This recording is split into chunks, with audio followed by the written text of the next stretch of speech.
Hey there, Ben Stubbs here of the Flamenco Guitar Podcast, and I'm going to show you a Phrygian scale and a major barre chord challenge that's going to get your left-hand fretting fingers in shape.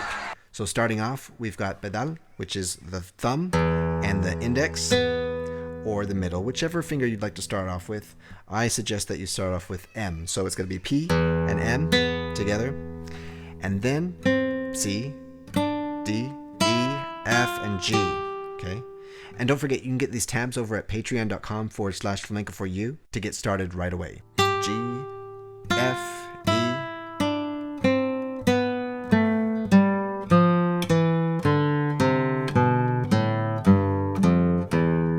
And then we're in E7 now, and we finish it off with a Rasgueado. So in this case, we could use our E, A, M, I, and then up I,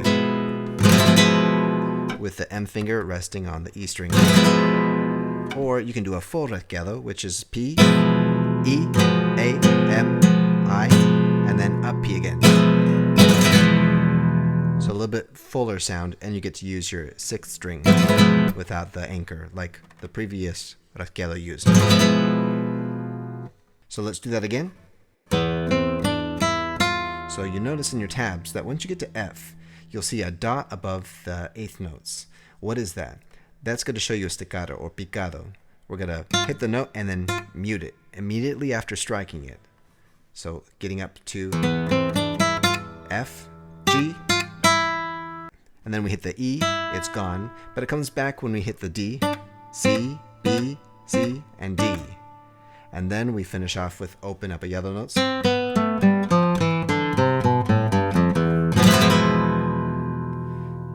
quick little tip. You'll notice that in the Phrygian scale, all you're really doing is you're doing a C major scale. And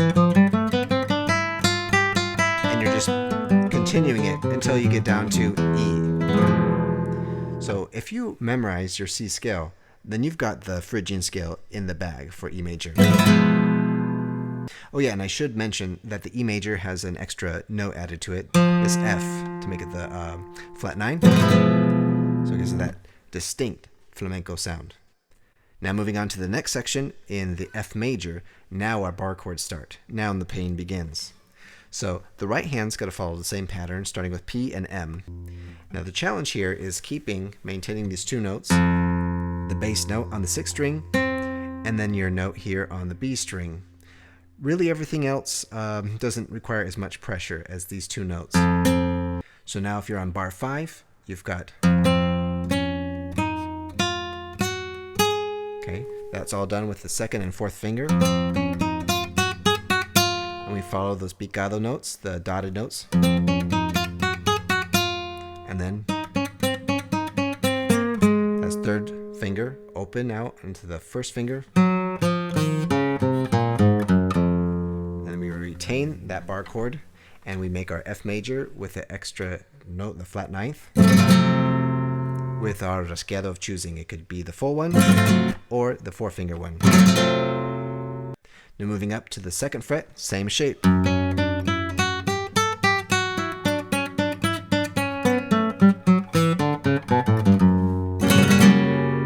Third fret.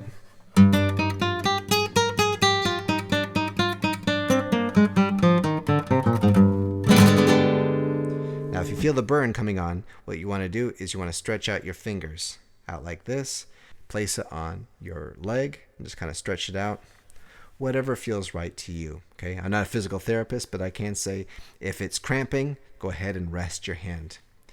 Let's say you've gone to the fourth fret, and the fifth fret, sixth fret. Now we're up to the seventh fret, okay? So we're jumping quite a bit. So this area, you might encounter some difficulties. Maybe with the middle finger, the second finger, maybe it feels just like it's too cramped. Maybe your nail feels like it's in the way, and it might be. So in that case, you might want to check your nails and go ahead and clip that one off. So that way it's not so long, it's not digging into the fretboard. Secondly, since the fret and the string has a greater distance at this point, you might notice that you having kind of an arch on your finger is not really cutting it anymore. You're going to have to push in on that knuckle. So once again, there's more pressure and more strain on the hand. So that's where the challenge comes into play.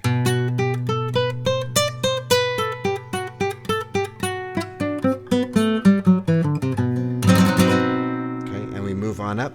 We're going to go all the way up until we hit the 9th fret. So we're barre chording with a cejilla here. Now this is probably the most challenging portion of the entire exercise. So you want to test out and make sure that you've got your 6th string note and your 2nd string note in check. If you're hearing buzzing or a mute on the 2nd string, you know you need more pressure in this realm. So you can see this actual mark here on my finger. That's where it is. And perhaps your fingers are longer or shorter. So the mark's going to be in a different place, but you want to get those 2 notes in play.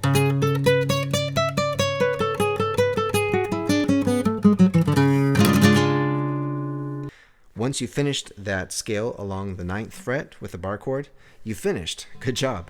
So then shake out your hand, stretch it out, relax it, okay? First position fist, 2nd position out with your fingers, and then return back to the 1st bar.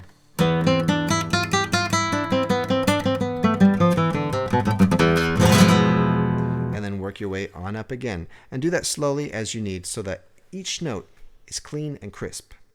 Incrementally, over several days, you'll notice that you can increase your speed little by little, little by little. And before you know it, you're going to be doing this very fast. And you're going to have a strong left hand, and your right hand playing fingers are going to be synced up, and you're going to know what's up. If you like this video, go ahead and click subscribe and the bell. Go head on over to patreon.com/Flamenco for you to get your tabs and backing tracks. Take care. For more information and to receive free materials, news updates, and more, subscribe to Ben's newsletter at flamencoforyou.com. And I'm going to show you how to do a nasty barre chord challenge cut.